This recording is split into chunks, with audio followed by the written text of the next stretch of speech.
Welcome back to the Arise interview, where we speak to the newsmakers as well as ordinary people doing extraordinary things around the world and featuring the voices at the heart of the stories. I'm Charles Aniegolo. Now to the story of one Jamaican who's perhaps more passionate about Nigeria than many Nigerians themselves. Michael Williams is a British Jamaican marketing consultant, former managing director of the Cross River State Tourism Bureau and former head of marketing at Ebony Life Media. And he's done more than many to help build up two crucial sectors in Nigeria: tourism and entertainment.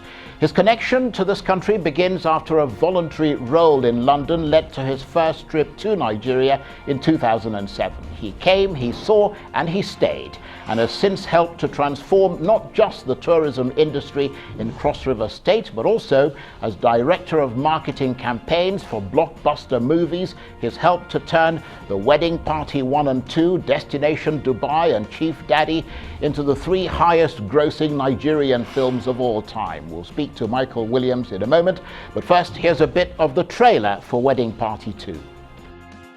I get sick when I'm far away from you for so long. I lose sleep when I'll be right back. Don't move. to me. You give me everything I need. Yes. Baby, oh baby, you're like medicine to me. You give me everything I need.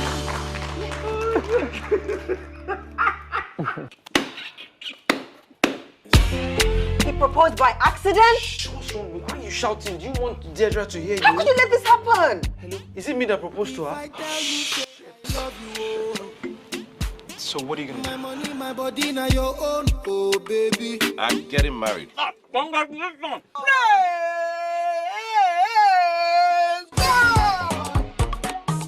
Ladies and gentlemen, I have your file. All the family wants. My sister now. Oh my boys and girls together. People that love me back. I will take you there. Lagos to Benin, London to Ekene. Say love, say where you wanna go. Let me take you there. Give me love, oh. Give me plenty love. My heart beats. You will not marry that woman. You will not.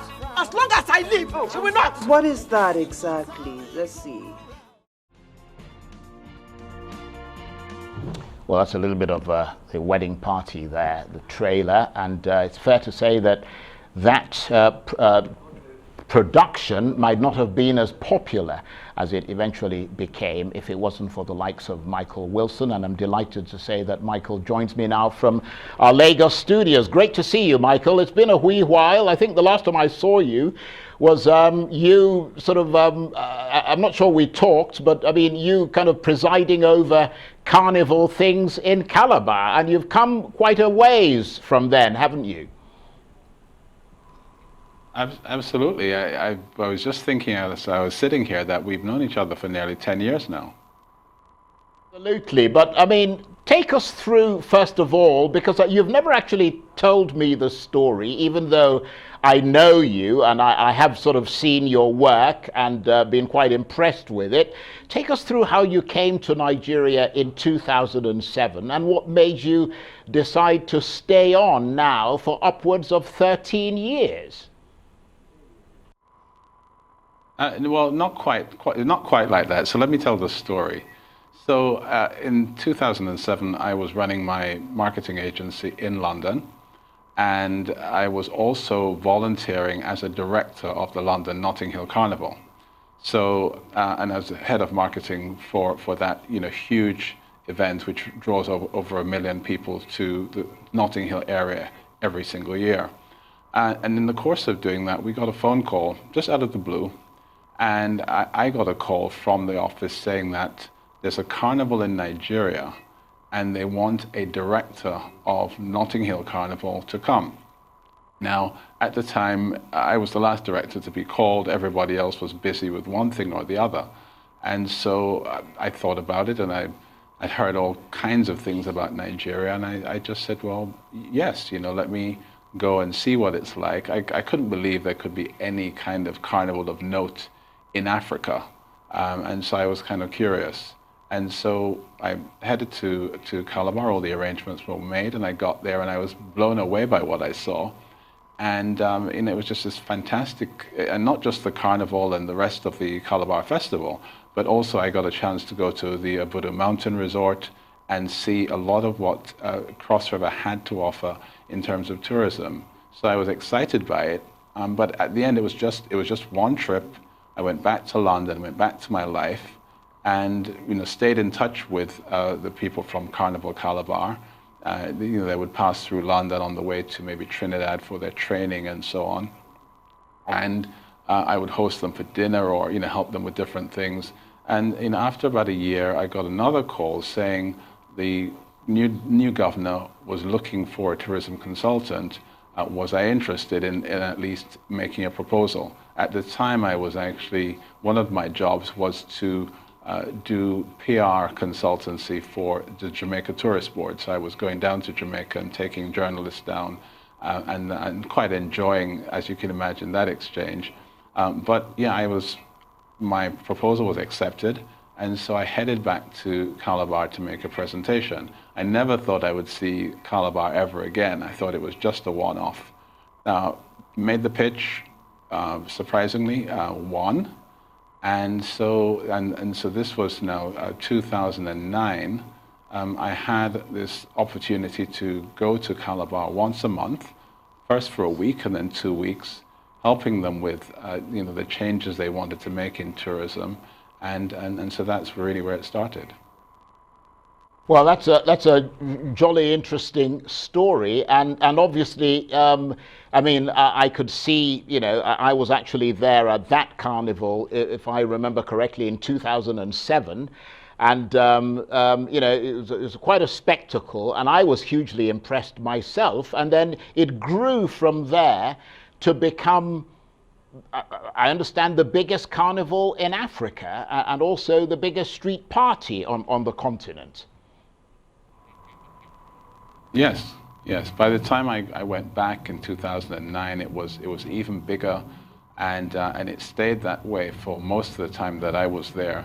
It's reduced quite a bit now. I've seen pictures on TV. It doesn't look like the same event at all. But certainly in those amazing days, the former Governor Donald Duke, who I didn't get a chance to work with, founded this amazing event. It kept on growing and growing. And it was something, a real sight to behold. People from Lagos and all over Nigeria would head down to Calabar for that one event.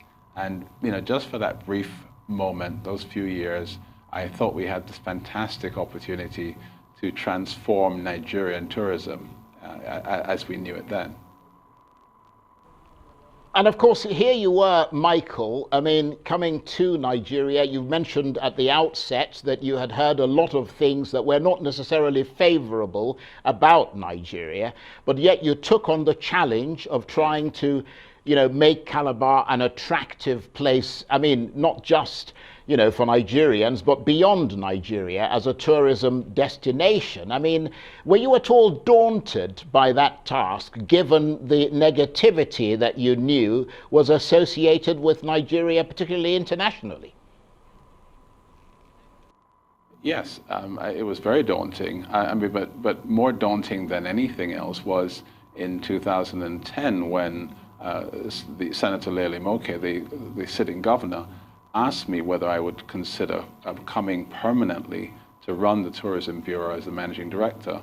The idea of living in Nigeria permanently, was daunting. I was happy to come and go for a week or two, but living here, and thinking about, am I going to have to generate my own electricity, pump my own water? Those things were quite daunting. In terms of the tourism, though, I'd had some experience, with Jamaica. It's an amazing destination, but it always had to counter, like a lot of developing countries, always had to counter negative press, whether it was about violence on the island or all these different things that you always battle with, with the Western media, and so I was kind of used to that, and so that didn't bother me as much as the prospect of me living in Nigeria. And yes, I mean, I do remember that, I mean, you're very correct in pointing out that, you know, people have to, coming from abroad, and that must have been a challenge, would have to navigate through the rest of Nigeria to get to Calabar. And that's where the issues came up, because I remember Calabar was a very safe city in those days. I don't know if it still is, but it was very safe, very clean, very green.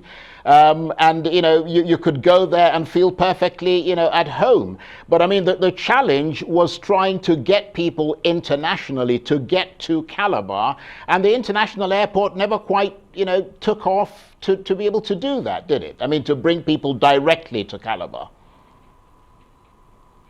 Not really, but to be honest with you, Charles, we never had that as an objective. You know, with 200 million people in Nigeria, we were aiming for, our target audience was 1% of that, which was still 2 million people. So that's 2 million people who could afford to comfortably fly to Calabar, stay in whichever hotel they chose, have a great time, spend money all around. We were quite happy with that. I was not willing, and none of us in Cross River were really willing for that challenge of trying to bring tourists from abroad to Calabar, because you had to get through everything that was Nigeria, you know, starting with the international airport in Lagos. How do you change, you know, planes and get on another flight to Calabar without the enormous challenges? You know, it's still the only airport experience of any I've had in the world where you land in one terminal and then you have to join the traffic and get out and go to another terminal. You know, I've never seen it. So I didn't want to, and nobody wanted to take on those challenges. We were quite happy with the challenge of attracting, you know, affluent Nigerians, you know, people like you, Charles, who would come and spend their money. That was really our aim. Well, you shouldn't have said that in public, but Michael, I mean, I think it's the other way around, actually. You're the one who's got the resources. But, I mean, it's very interesting, though, isn't it, that the government before, the first government after Nigeria returned to democracy in 1999 in Cross River State, which was under Donald Duke, was very, very keen to attract an international audience. It had a dream of turning Calabar into the Dubai of Africa. I mean, they built Tinapa and all of that, and so on and so on and so forth. And part of the idea was to internationalize it, and of course made the airport also, even built, you know, made the airport international, also built an airport in Abudu. But there was a dose of realism, I suppose, when Leah Limoke came in 2007, and that made you kind of refocus your eyes on a domestic sort of tourism market. Yes, and the thing is, Charles, you know, having an international audience is always exciting, and foreigners did come from abroad, and of course expatriates, you know, who were in Nigeria would also come, and that's always great to have people there like that. But you can't have someone coming from abroad before your own people see it as something viable. So that was always going to be an easier win, to get someone to jump on a 1-hour flight without the need for a visa or anything else to come to Calabar. I mean, I remember when I used to come, you know, just once a month, and what I had to go through in London to get a visa, the amount of money you had to pay. I think at the time it was something like £70. Now imagine if you're taking your family, how much you spend before you even buy you know, flights and book a hotel. So, you know, much more realistic to just have someone come from Lagos or Abuja or Port Harcourt or somewhere else.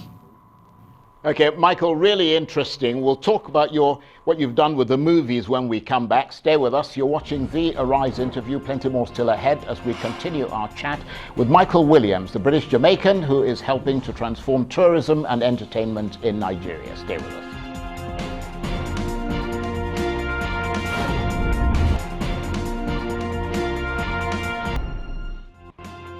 Welcome back to the Arise interview. I'm Charles Enyagolu, and my guest today is the international marketing consultant Michael Williams, who came to Nigeria between 2007 and 2009 from London and decided to make this country his new home. And it was Calabar, capital of Cross River State, that got him hooked, a serene city that lies half an hour from the Atlantic Ocean on the fringes of the Niger Delta, and which for a time was Nigeria's tourist hub and arguably the country's best managed metropolis. Cross River, of course, the only state in the Niger Delta that doesn't have oil, forcing it to look inwards for other means of making money. And Michael Williams was there to help the state transform itself into, at the time, Nigeria's most developed tourist destination, with Africa's biggest street party and the world's longest celebration of Christmas lasting an entire month. And Michael Williams is still with me from our Lagos studios. Thank you for staying with us. But of course, you moved on from Cross River State. How did you get into the movie business? Yes, I moved on because, governments change in Nigeria and then everything changes. And while I was looking for something else to do, and actually I was looking at whether I should head back to Jamaica. I didn't really want to go back to London. And in the middle of all of that, I got a call from Mo Abudu asking me to help her with a project she was doing at the time, nothing to do with the TV channel yet. And while I was doing that, an opportunity came up to join Ebony Life TV as head of media, media development, business development for the channel. So that's really how it started. And from there, I found that I was co-opted into various marketing assignments, and that's really my speciality. And it sort of grew from there. I was very fortunate at the time because it was just around the time when the wedding party was being produced and was about to come out. So very, very lucky for me that I just happened to arrive at the exact time when the biggest movie of all time was about to be released in Nigeria. And of course, yes, I mean, you worked with them, and you guys collectively, but obviously your input was there as well, turned those films into, hugely, high-grossing films in Nigeria, arguably the highest grossing films of all time. I mean, that must have been, that must have given a sense of the potential that movies have. You're a business consultant. I mean, the potential that movies have of being viable businesses in this country. It's extremely, I mean, when you think about when I arrived at Ebony Life, no film had gone past 150 or I think 160 million naira. And here was a movie that came out and did 452 when no one thought those numbers were possible. And it wasn't a fluke because 400 million again with the sequel, and if you add the international earnings, it came to just around 500 million. Once we got to Chief Daddy, it happened again, 300 and I think 86 million, something like that. So, suddenly people started to get this sense of the huge potential that there is in Nollywood. And of course, no surprise, as you remember when, the 4-minute mile was run for the first time in history, suddenly, loads of people were able to run 4 minutes of a mile or less. And of course, that's what's happened in Nollywood. It's now routine for films to go over 150, 200, and try to head for that 300 million mark. So a huge potential still, and we'll see that expanding as more cinemas are built in Nigeria, because that's really been the challenge. This huge country, 200 million people, and certainly not anywhere near the number of screens for people to go and see films in. And so as that starts to transform, you will see, there will be the first billion naira film. I'm just hoping that I'm the one who gets to market it. Well, I hope so too, Michael. But I mean, on a personal level, because I mean, we've talked a lot about your work and what brought you here. I mean, you're a British Jamaican, born in the UK, of Jamaican origin. Great country, by the way. I've been to Jamaica. It's my favorite holiday destination. I've been to Kingston. I've been to Ochi. All over the place, really. Do you think Nigerians and Africans really properly appreciate what African Americans and Afro-Caribbean people have actually experienced in the world? I mean, with all this Black Lives Matter, protests and so on around the world at the moment, I mean, just look at it from the prism of a Caribbean person, British Caribbean, living in Nigeria. I don't think Nigerians, apart from the well-traveled ones, really have any sense of what people of African origin go through when they're in the UK or the US or in the Caribbean. I would say though that the Caribbean experience is a lot different in that like Nigeria, we run our own countries. And so you don't have the prejudice and the systemic racism that people have to deal with in the US or the UK. So there are different kinds of experiences. But for Nigerians who travel a lot, they are quite aware of those differences. And of course, the Nigerian diaspora, which is huge, and many people come back having had those experiences. So people are beginning to have a better sense of things. And I think now with the US the way it is, many Nigerians are realizing more than ever that when Nigerians go to the US, it's not a bed of roses. They do have to struggle to do all the amazing things that they do. And so, I guess what I would say though is that even with all of those issues abroad, it's quite telling for any Nigerian government to realize that the most amazing things that Nigerians achieve are mostly when they leave Nigeria. And that's a thing that I've recognized and I talk about a lot when I talk to my Nigerian friends or when I write in my blog, because it just says a lot about the system here and the fact that Nigerians are amazing, they're resilient, they're enterprising, and yet when they leave the shores of Nigeria, that's where they really get a chance to shine.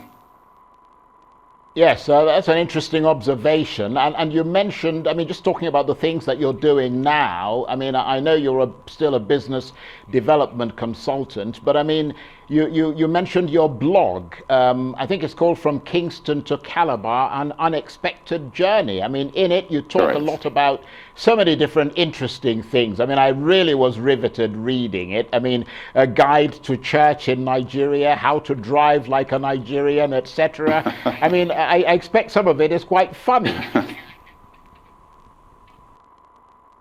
Well, if you live in Nigeria, I mean, any Nigerian knows that unless you start to laugh at some of the things that happen, you will get quite depressed. And so Nigerians cope, whether it's through religion or humor or, here in Lagos, having lots of great parties, people find different ways of coping. And so, I found that once I came to Lagos, dealing with road rage is something that I struggled with. So it was much easier to just make fun of it and just, you see crazy things happening and you just say, well, just how funny it is. I mean, obviously when you're out of danger, you can decide how funny it is. And similarly, if you're someone who goes to church and you're not as engaged as maybe other people are, you can see it from a distance and you see these pastors doing incredible things that they probably couldn't get away with anywhere else. But they prey on people's insecurities and sometimes ignorance in order to do what they do. It's quite telling that in a country as challenged as Nigeria is economically, that when there's a list of the richest pastors in the world, there are American and Nigerian pastors heading the list. Who would have thought? Well, look, Michael, we've got 10 seconds. I understand you're writing a book about your experiences in Nigeria. When can we expect it out?